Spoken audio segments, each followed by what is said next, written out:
世の中の多くの人がいいよねっていうものってきっとそれなりの理由があると思うんですけれども、僕はですねそれを自分の中で納得できないと気が済まないタイプなんですよね。で革靴もね名作とか名家って呼ばれているものが世の中にたくさんあるわけですけれども、自分で腹落ちしないと気が済まないので、そういった靴をですね一生かけて探求していくっていうのは僕のライフワークの一つでもあるんですけれども、ちょっと大きい話になっちゃったけど、そんな探求心をですね満たしたい、そんな純粋な気持ちで購入したのがこちらの靴でございます。パラブーツのミカエルっていうモデルですね。チロリアンシューズの代表作みたいなそんな靴ですよね。で僕にとってこの靴は2足目のパラブーツなんですけれども、まだまだパラブーツ歴の浅い僕のですね新鮮なリアクションとか所感みたいなところも交えながらこの靴の魅力をちょっとご紹介していけたらなと思いますので、よければ参考にしてみてください。でやっぱりチロリアンシューズといえばパラブーツだし、パラブーツといえばチロリアンっていうのはちょっと、言い過ぎかもしれない、大げさかもしれないですけれども、それぐらいですねチロリアンシューズっていうものを世界に印象づけた、知らしめたブランドであると言っても過言ではないと思うんですよね、パラブーツって。でちょっとチロリアンの起源をですね辿ってみると、チロリアンっていうのはアルプスのチロル地方の方々がもともと履いていた靴が起源になって、で、今のような形に進化していったっていうような歴史があるわけなんですけれども、ちょっとチロル地方ってどこか正直わかんないんですが、ヨーロッパの方かな。ここちょっとパラブーツのねサイトを見てみると、パラブーツ定番のチロリアンシューズミカエル、パラブーツ創業者の孫の誕生を祝いその名を冠したモデルとして1945年に誕生しました。パラブーツの名が世界へ広まった代表的モデルであり、チロリアンシューズの名作として現在も高い人気を誇ります。本来チロリアンシューズっていうのは山岳とか民族的要素の強いハードスペックなものが主流だったわけなんですけれども、ミカエルはそういった部分を排除したことでデイリーな洋服にも合わせやすくなって世界中へ浸透していくこととなりました。伝統あるデザインでありながら誕生から70年以上もモデルチェンジがなく、現代のスタイルにもマッチする世界で最も親しまれているロングセラーモデルですということなんですよね。なのでもともとチロル地方の方々が履いていた靴っていうのはもっとハードスペックって書いてありましたけれども、そういう山とかね雪の環境で歩くためのものなのでもうゴリゴリの仕様だったと思うんですよね。でそういった部分を排除して、比較的すっきりした見た目にしたことでタウンユースというか街中でも履けるようなカジュアルシューズに昇華させていったっていうのがこのパラブーツのミカエルっていう感じですよね。それが歴史的なところかなというふうに思います。あとやっぱりインスタとかねネットとか見てもこのパラブーツのミカエルを結構アメカジ系の方がファッションに取り入れてらっしゃったりとか、ワーク系の方も履いてらっしゃったりとかっていうのを見るので、今となってはね非常に世の中に浸透している靴なんだなっていうのも伺えるかなと思います。でそれと同時にですね実はチロリアンシューズって結構いろんなブランドから出てるんですよね。有名どころで言うと、クレマンとかエシュンとか、GH バスとか、あとダナーとかもですねあったりするかな。で我々が知らないような海外のブランドからも結構たくさん出てますし、本当我々が知ってるようなブランドからも結構出てたりします。でなんなら無印からもですねチロリアンシューズって出ていて、もうちょっとスニーカーっぽいやつなんですけど 7,8,000 円で展開されたりしていますよね。あとクラークスのワラビとかもねちょっと違うけど似たようなデザインだったりしますよね。っていうところで、カジュアルシューズの一つの代表作みたいなところがこのチロリアンシューズっていうかな、そんな位置づけの靴になってますということですね。で実は僕この靴を買うまでに、結構1年半ぐらい悩んだ期間があったんですよ。ちょっとダラダラ悩んじゃったんで時間かかっちゃったんですけど、その間結構海外のサイトとかいろいろ見て世の中のチロリアンシューズみたいなものをちょっとリサーチしてたんですよね。そしたら結構ねやっぱりデザインバランスがちょっと独特だったりとか、もうちょっとドレッシーなものだったりとか、逆にもっと幅があってぼってりしているものだったりとかですね、いろんなスタイルのものがありました。でも個人的にはやっぱなんとなくですねこのミカエルのデザインバランスがすごく秀逸だなっていうのを感じていて、こ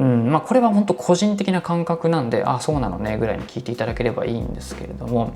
やっぱりこの見た目がすごく好きだった、購入の決め手になったと言っても過言ではないのかなと思ってます。すごく愛らしさがあって、丸っこくて可愛いっていう感じですよね。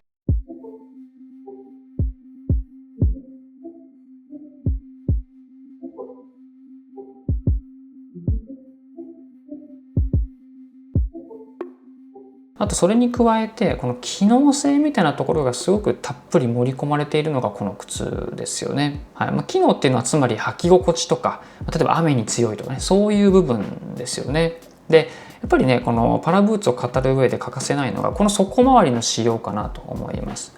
はい、これノルベイジャン製法っていうんですけれども、一般的なノルベイジャン製法なんて言ったりもするんですが、これステッチがね2本ゴリゴリゴリっと入ってます。で通常この上側のステッチっていうのは靴底の中で縫い合わせるものが多いんですけれども、ノルベイジャン製法の場合はこれ外に出すことによって太めのステッチが2本出ているという仕様になってます。でそれと同時にこのウェルトって呼ばれている細革をですね、この靴底とアッパーの方にこうグッと折り曲げて立ち上げて縫うことによってこの隙間から水の侵入がしにくいっていうような仕様ですね。はい。山間部とか雪道をですね歩く靴に採用されていた仕様っていうこともあって、すごく堅牢な作りになっているっていうのがこのノルベイジャン製法の特徴ですね。であとねこのウェルトがこうギザギザになっている、ここもすごいアクセントですよね。めちゃめちゃ可愛いなと思いますけど、それが後ろまでかかとまでぐるっと縫われていて、全体的にすごく底回りが重厚な印象になっているという感じですね。はい、でもう一つゴム底、これラテックスソールって言われてますけれども、自社でラバーソールを生産する世界で唯一の靴メーカーですというふうに公式サイトにも記載されています。はい。自社で作ってるわけですね。でそれをですね靴のモデルによって結構このラバーソールを使い分けてたりするっていうのが面白いところで、これはマルシェ2って書いてありますけれども、昨日雨降っててこれ朝履いたんですけど、この靴はねグリップ力はそんなすごく、あったわけじゃないかなっていうのが正直なところでした。駅のねタイルとかだとちょっと滑る感覚は正直あったなっていう感じなんですけれども、そこよりは個人的にこのソールの優れているところはこの屈曲性と弾力だと思ってるんですよ。結構ね重さはあるんですけれども、すごいクッション性があってこう疲れにくいっていうか、そんな感じですね。であとやっぱりね見た目がすごい重厚なので硬そうかなって思われる方多いと思うんですけれども、結構屈曲性はいい、はい、足なじみはすごくいいゴム底だなって思ってます。その辺もねパラブーツの特徴かなと思いますね。僕過去にパラブーツもう一足持ってたんですね。それはレディースの、スウェードのダブルモンクだったんです。そのストラップの部分にね穴が開いてるじゃないですか。でちょっと穴の位置が左右でずれてて、こっちの足はいいけどこっちの足ストラップ止めにくいなみたいな感じですごいそこが気になって結局手放しちゃったんですけど、その靴もすごい履き心地良かったんですよ。めっちゃクッション性が高くて安心して履けたみたいなのがあったんですよね。はい。なのでそのゴム底の履き心地はもともと分かっていたので、もう一度購入するに至ったっていう感じでした。でそもそもそのパラブーツっていうブランド名はブラジルのパラ港、ゴムの輸出が盛んな港だったですかね、そこの名前を取ってきてブランド名をつけているみたいな話があって、その辺の話はですね過去にパラブーツの方にインタビューをした動画があって、それがすごく分かりやすくて面白いんですよね。よければそちらをご覧いただければなんですが、そんなちょっと特徴のあるゴム底が採用されていますというのが底回りですね。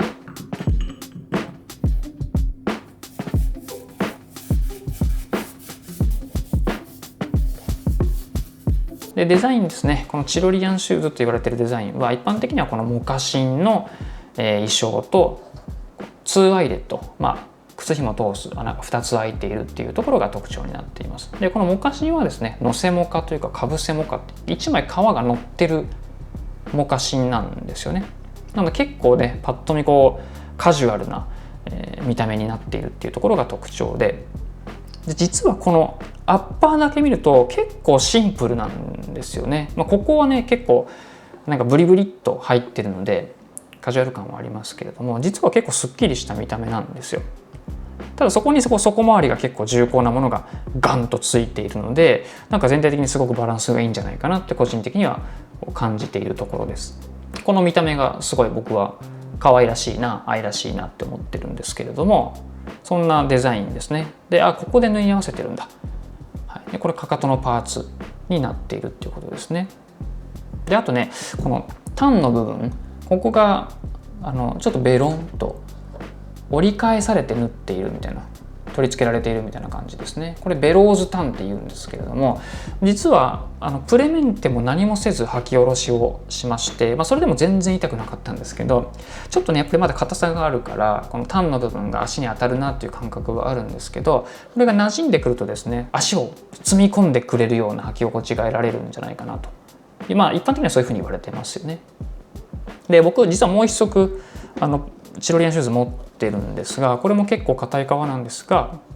ベローズタンになっていたりとか、あとチャーチのねシャノンとかもこのベローズタンみたいな仕様になってたりしますよね。はい、その辺も履き心地が影響してくるところかなと思います。っていうのがデザイン的な部分で、あとこのアッパーですね。これリスワクシーレザーって呼ばれている、ちょっと詳細は割愛しますけど、簡単に言うと油分とかロー分がふんだんに入っている、いわゆるオイルドレザーみたいな革なんですよね。だからこの革も相まって、底回りの仕様とかゴム底っていうところもあって、結構雨に強いですよねっていうのがこの靴の特徴だったりしますね。はい、でもう一つね、このライニング、これすごい柔らかい素材なんですよね。ディアスキンかな、ちょっと忘れちゃいましたけど、すごいソフトな足当たりの柔らかい素材で、めっちゃ足当たりいいです。ただこういう靴ってタイトフィッティングでビッチビチに合わせて履くっていう靴じゃないじゃないですか、あんまり。なのでちょっと緩くても履けるよねみたいなところがあると思うんですけれども、そうするとどうしても足と靴が擦れたりとかすることがあると思うんですね。でそういう時に、すごく柔らかい素材なんで、どうしても摩耗した部分が早く傷んでしまう、穴が開いてしまったりとかするっていうケースもなくはないんじゃないかなって正直思ってます。はい、なのであんまりきつすぎても辛いし、緩すぎてもちょっとその辺が不安なので、サイズはちょっと気をつけた方がいいかなという気がしますね。であとライニング気になる方はデリケートクリームとか塗ってあげると、多少長持ちするんじゃないかなっていう気もしますけれども、とにかく足当たりはすごく良かったっていう感じですね。はい、でもう一つね、ちょっと木型というかこの靴のフィッティングの話なんですけれども、この靴結構幅があるんですよね。めっちゃ広いんですよ。ご覧いただくと分かる通り丸いですよね。はい、で、僕は普段 23.5 センチの靴を履いてるんですが、この靴は22センチになりました。幸いサイズがあったので履けたんですけど、それでもですね、かろうじて甲の部分を抑えられるかなっていう感じなんですね。なので甲がすごく薄い方とか足がめっちゃ細い方は、もしかしたらサイズ落とせば履けるかもしれないんですけど、つま先だけ当たらないように気をつけていただくのがいいかなと思います。はい、やっぱりネットでね便利に買える時代ですけれども、試着はしていただいた方がいいかなという気がしますかね。この見た目の可愛らしさはあるけど、その木型はちょっと独特なところがあるので、靴下の厚みとかもね変えて、これご試着いただくのがいいかなと思います。でちなみに僕2回パラブーツの店で試着させていただいたんですけど、分厚い靴下貸してくださいますので、その辺はすごく親切だなと思いました。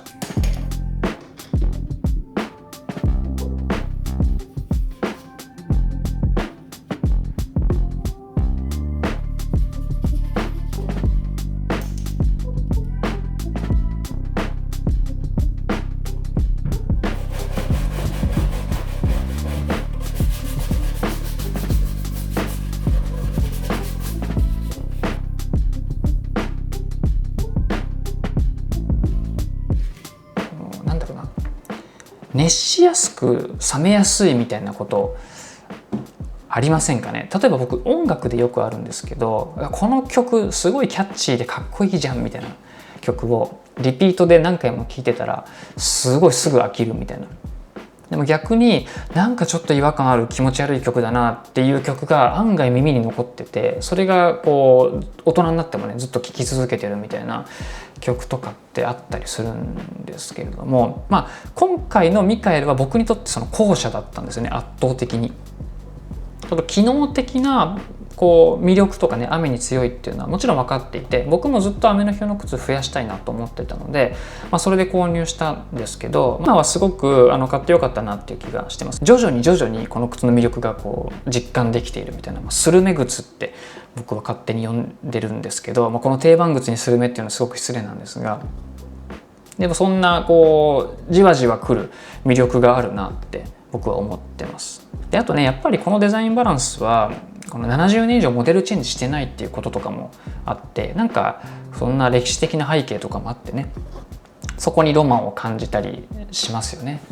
はい、そういったこう履き心地とか見た目とか、この靴が愛されている理由っていうのはそういうところにあるのかなっていうふうに個人的には思ってます。はい、そんな感じですね。で、今回ねミカエルの話だったんですけれども、パラブーツにはミカエル以外にも、すごく有名な靴いっぱいあって、シャンボードとかアビニョンとか、ランスとかねいっぱいありますよ。なんでもしですねパラブーツをお持ちの方で、パラブーツってこういうとこいいよねみたいな魅力をですね、シェアしていただける方がいらっしゃったら、ぜひコメント欄とかで教えていただけると嬉しいなと思ってます。そういった意見を